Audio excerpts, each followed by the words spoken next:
experiencia curricular, ingeniero civil, magíster en teología, profesor en la Universidad Católica Santa Rosa, también trabaja como diseñador institucional y es candidato a doctor de nuestra querida amada UPER en Maracaibo. Y además es parte del equipo docente del CEREC. Su ponencia tiene como título Un quehacer teológico latinoamericano y caribeño desde la epistemología del sur. Forma parte de una de las líneas de investigación de nuestra institución, que es el pensamiento latinoamericano. Bueno, muy buenos días, muchas gracias por la invitación a esta casa, que considero también mi casa. Tenemos la oportunidad también de ir avanzando y aprendiendo poco a poco en ese proceso de construcción del conocimiento entre todos. Fíjense algo, hoy vamos a hablar un poco acá brevemente, porque ya aplicaron una medida coercitiva, sobre lo que implica un quehacer teológico latinoamericano y caribeño desde la epistemología del sur. Básicamente nos hemos realizado, o la propuesta está realizada, en atención a estos 6 ejes principales, para desarrollarlo muy rápido de manera sistemática. El punto de partida, entender lo que implica este momento de cambio que estamos hablando. Podemos hablar de una época de cambio, podemos hablar de cambio de época, podemos hablar de distintas concepciones que el pensamiento, sobre todo el occidental, ha intentado establecer para caracterizar lo que está sucediendo en estos últimos tiempos. Vamos, como segundo eje, las implicancias de la dominación desde lo epistémico. ¿A qué nos referimos con eso? La dominación desde el saber. Como tercer elemento vamos a hablar sobre las epistemologías del sur. Por supuesto, no tenemos tanto tiempo para abordar un tema tan apasionante, pero con seguridad podremos dar unos trazos generales para que nos animemos a seguir avanzando en esta búsqueda y construcción de un quehacer latinoamericano teológico. El cuarto eje, vamos a abordar otras coordenadas teóricas, no solamente la propuesta de Boaventura de Sousa con las epistemologías del sur, sino también unas miradas de la obra de Enrique Doucet y de Juan José Tamayo, una perspectiva filosófica liberadora y una perspectiva teológica liberadora. El quinto eje, más allá del saber, lo que implica, ¿no?, la necesidad de un cambio social, cómo resignificar todo esto desde la resistencia de los sujetos y como elemento de cierre, lo que implica, ¿no?, generar conocimiento desde América Latina y el Caribe, que es un lugar de producción de conocimiento válido. Y ese es un punto que debemos partir desde ahora y reconocerlo así. Pasemos entonces al primer elemento, ese momento de cambio. Como les decía, ciertamente hemos procurado caracterizar estos cambios en la época. Ha habido muchas propuestas, se habla de posmodernidad, por ejemplo, concepto ya que todos hemos utilizado. Otros prefieren no hablar de posmodernidad, sino de modernidad tardía. Recientemente, Bauman, por ejemplo, empezó a hablar de modernidad líquida. El mismo Dussel ha hablado de transmodernidad. Pero más allá de cualquier concepción teórica que podamos entender o aceptar, estamos claros que estamos ante cambios. Y los cambios están sucediendo frente a nosotros. Y en el proceso del quehacer teológico es necesario, hoy más que nunca, repensar y resignificar los esquemas y las estructuras con las que estamos acostumbrados a hacer teología.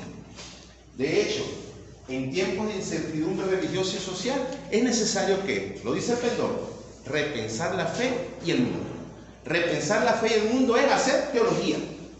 Y debemos entonces hacerlo desde esos nuevos lugares que emergen en este momento de cambios. Hay que considerar, por otra parte, que la comprensión del mundo es mucho más amplia que la que hemos tenido desde la perspectiva occidental. Hay otro mundo más grande.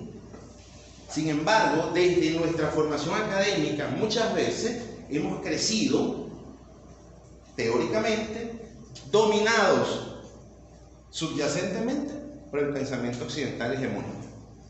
Y hemos sido incapaces, en ocasiones, de permitir una apertura hacia nuevos saberes, hacia nuevas posibilidades de producir conocimiento. Y la teología no escapa de eso tampoco.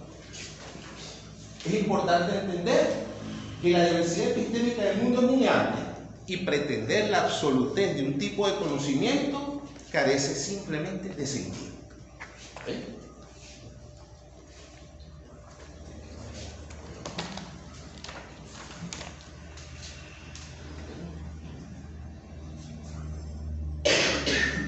En ese sentido, destaca una categoría importantísima que nos ha tocado enfrentar, y es la dominación desde lo epistémico. Muchas veces pensamos que las prácticas de ejercicio de poder se traducen estrictamente en las esferas políticas, sociales o económicas. Sin embargo, la dominación desde el saber también es una realidad, muchas veces no reconocida por nosotros, e incluso muchas veces nos convertimos en agentes de esa dominación de manera inconsciente, pero a fin de cuentas de manera consecuente y responsable. En esos procesos de dominación política y social, muchas veces el agente dominante recurre también a la dominación del saber, recurre también a la dominación desde lo epistémico. Y entonces se crea una estructura de dominación ya no solo de orden del poder, sino también desde el saber. Nosotros lamentablemente hemos vivido ese proceso donde ha quedado demostrado históricamente cómo se han vulnerado culturas, cómo se han vulnerado maneras de pensar que son distintas al pensamiento occidental. Ahora bien, quizás nos preguntemos, ¿qué tiene que ver la teología en eso? La teología lamentablemente se ha hecho casi siempre, por no decir siempre, para no caer en absolutismos absurdos, pero casi siempre se ha hecho desde la mirada occidental. Y en el caso de la teología cristiana, el reconocimiento de las diversidades y lugares distintos es prácticamente nula. Por supuesto, hay matices, pero en general, la occidentalización del quehacer teológico es una realidad que todo teólogo hoy en día, en su formación, la vive en todo momento. Hay que considerar entonces que la comprensión del mundo, como les decía, es mucho más. Dentro de esa búsqueda de opciones para construir saber, indudablemente se han hecho muchas propuestas. Estoy seguro que muchos de ustedes ya conocen.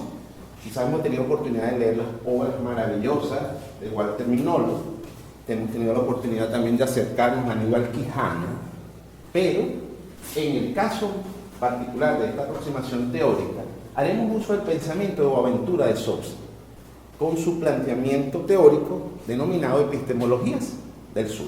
Una epistemología que nos remite necesariamente no a un lugar geográfico, sino a una metáfora que implica ese esquema de dominados, de oprimidos, de excluidos, que a través de la historia han estado sometidos a los esquemas de dominación de ese pensamiento especialmente occidental. Dentro de la obra de Boaventura destaca, por ejemplo, la categoría, que no es de él, pero él la asume y la trabaja, de la colonialidad del saber. ¿Eso qué implica? De alguna manera nos remite a los procesos de colonialismo, esos procesos de dominación, nos remite al imperialismo subsecuente, que se inauguró indudablemente desde la modernidad, cuando Europa llega hasta América, llega hasta África, llega hasta Asia y ocupa espacios que hasta ese momento existían culturalmente, tenían una identidad propia y que sin embargo se van a ver arropados por la presencia del hombre blanco occidental dominante, que en nombre de una dominación en ese momento, en ese caso política, económica y social, también lo traduce al ámbito cultural. Y eso genera entonces que muchos saberes ancestrales propios de esos pueblos originarios de todos esos territorios prácticamente desaparecieron.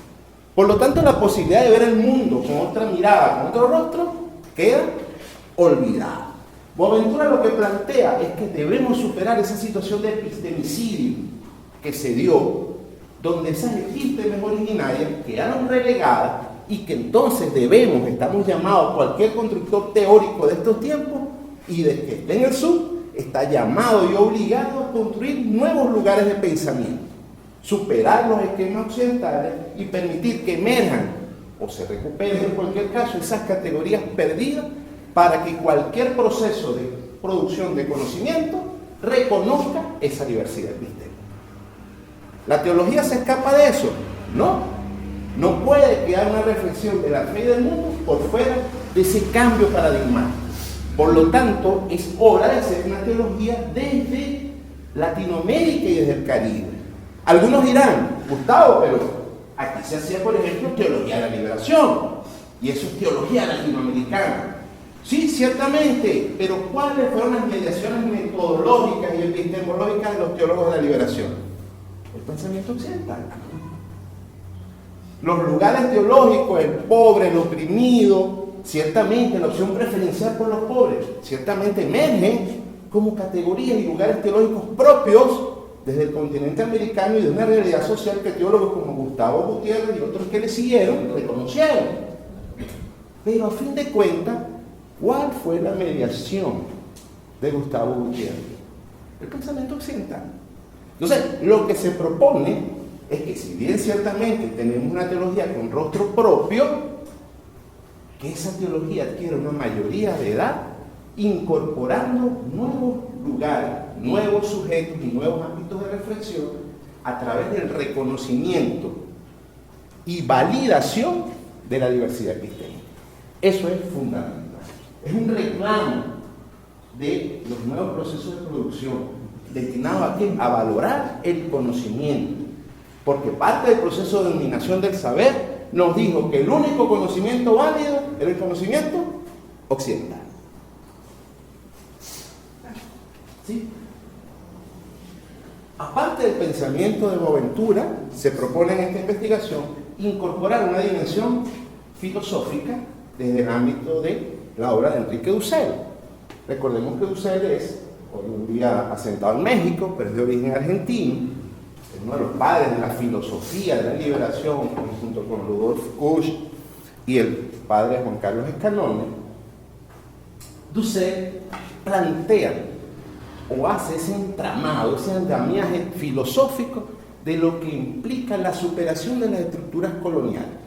Y Dussel, por ejemplo, usa un concepto maravilloso, el de la transmodernidad, que implica un lugar, en este momento, donde reconozcamos el conocimiento que se produce desde y en América Latina, en nuestro continente.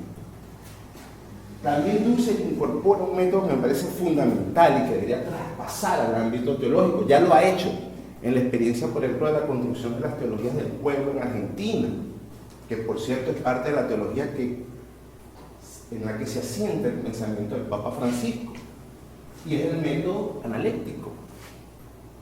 Eso es fundamental. El método analéctico combina la posibilidad ya conocida de la filosofía de hacer analogía, pero también incorporarlo con la dialéctica, y de esa manera entonces vamos aún más allá. Ya no es solo una relación dialógica, sino un estadio superior en el que es posible reconocer nuevas representaciones del mundo que hasta ese momento podían estar veladas para nuestros ojos occidentalizados. De esta manera entonces el aporte de Dussel es fundamental para poder pensar en esa construcción de un quehacer teológico latinoamericano y caribeño. Es una necesaria mediación filosófica desde su perspectiva, el reconocimiento de la otredad, del otro, como una realidad. También, desde la perspectiva ya teológica, ese entramado teológico se refuerza con la propuesta de Juan José Tamayo, un teólogo español, que plantea fundamentalmente que otra teología es posible. Y de esa otra teología posible implica la incorporación de esos nuevos sujetos, de esos nuevos lugares y de nuevos contextos. ¿Cuáles podemos reconocer, por ejemplo? Las teologías feministas, las teologías de genitivo, la misma teología de la liberación, pero en sus nuevas expresiones, en fin, todas esas maneras de hacer teología. Sin embargo, la advertencia que hace Tamayo es la misma que hemos venido haciendo acá. ¿Seguimos haciendo teología desde la mirada occidental? ¿O procuramos un nuevo epistema que nos permita construir realmente un pensamiento teológico distinto? De esa manera entonces se conforma ese entramado teórico. Ahora bien, para superar, quizás poco recordando la pregunta que le he hecho al padre Dani, el abstraccionismo, porque muchas veces la teología queda en eso. se nos olvida la dimensión práctica de la teología. Es necesario que más allá del saber, pensemos en que cualquier construcción teológica debe pensar en un cambio social. Y eso quizás es un mensaje heredado de la misma teología de la liberación y de las generaciones socionalíticas, cuando incorporamos el historicismo en nuestra perspectiva teológica. Hay que resignificar desde la resistencia de los sujetos. Porque si hay un proceso de opresión, hay oprimidos, y el oprimido debe ser visibilizado. El problema es que hemos vivido, lamentablemente, un proceso de ideologización de la opresión. Y nos hemos acostumbrado últimamente a un discurso netamente político y nos olvidamos que las estructuras de opresión y oprimido superan las mediaciones políticas. Si lo queremos decir de otra manera, que quizás suene un poco fuerte, la dominación y los estados de opresión no son ni culpa ni de la derecha ni de la izquierda, es culpa de los dos. Hay opresores de derecha y hay opresores de izquierda. Hay oprimidos de derecha y hay oprimidos de izquierda. Y para que pueda haber opresión, tiene que haber un oprimido que permanezca en ese estado. Por lo tanto, cualquier quehacer teológico debe resignificar la resistencia, y eso implica que debe asumir una praxis realmente, como decían los teólogos de la liberación, una praxis emancipadora y liberadora. Romper con las cadenas de opresión y superar sobre todo las estructuras de ideologización política que lamentablemente han también invisibilizado y se han convertido en herramienta parte del proceso de dominación, no solo del saber, sino no solo del poder, sino también desde el saber. Por lo tanto, ¿es posible generar conocimiento desde América Latina y el Caribe? Sí. ¿Es posible hacer una teología con nuestro propio rostro? Sí. Pero debemos empezar a cambiar el lenguaje. Debemos empezar a reconocer ciertamente la diversidad, validarla. No solo decir, no, mi pensamiento es diverso, es amplio, es múltiple. No. Actúa en función de eso. Hay que generar conocimiento de América Latina y el Caribe, pero eso sigue siendo un reto. Ciertamente el reconocimiento de la diversidad sociocultural del mundo, que es lo que está sucediendo, lamentablemente no es sinónimo del reconocimiento de su diversidad epistemológica. Hoy en día se habla mucho, ¿no?, de la multiculturalidad o la interculturalidad. Ajá. ¿Pero eso realmente reconoce la producción de saber de esos pueblos? No. Muchas veces se queda en la máscara de la culturalidad como una manera de justificar o quizás matizar nuestro discurso sobre esta posibilidad. Las epistemologías del sur definitivamente son manifestación de un paradigma emergente. Y en vista de todo lo que hemos hablado, sí existe la posibilidad desde allí de asumir una visión pluralista y crítica que debe trascender y apropiarse también de nuestros intereses prácticos y emancipatorios. Eso permitirá algo fundamental, la ruptura de los procesos de dominación. Si no logramos eso, señores, no hace falta hacer teología, porque sencillamente es una teología que se queda en el escritorio, no es una teología que sea capaz de ir al lugar de donde están haciendo vida los nuevos sujetos, esos nuevos lugares teológicos que tanto demandan la presencia y la reflexión de teólogos comprometidos. Yo me atrevería a decir que una categoría propia del socialismo cristiano de los años 70, necesitamos también teólogos militantes, pero no ideologizados, que sean capaces de reconocer las estructuras de expresión donde sea y donde estén, que sean capaces de decir lo que está bien y lo que está mal, que sean capaces de ser profetas en nuestro tiempo. Ya para ir cerrando, ¿cómo quedaría conformado nuestro primer anclaje teórico? Por supuesto, es un proceso que está en construcción y serán bienvenidas todas las aportaciones que ustedes tengan a bien hacer. Pero fundamentalmente, en atención a tres sustratos: un sustrato epistemológico, una partida de la epistemología del sur de Boaventura de Sousa; un sustrato filosófico, la filosofía de la liberación de Enrique Dussel; y un sustrato teológico, la propuesta de otra teología posible de Juan José Tamayo. A partir, o mejor dicho, sustentado fundamentalmente en una mediación metodológica a través del método analéctico. Lo que hablamos, analogía y dialéctica, como posibilidad de reconocimiento del otro e ir a hacer un quehacer teológico más allá de lo que está. Como última reflexión, y me permito leerla acá, el trabajo teológico en esta época se vuelve arriesgado, pues se requiere transgredir los lugares epistemológicos tradicionales. Existen algunos presupuestos teóricos, acabo de compartir algunos con ustedes. Sin embargo, falta encontrar otros tantos.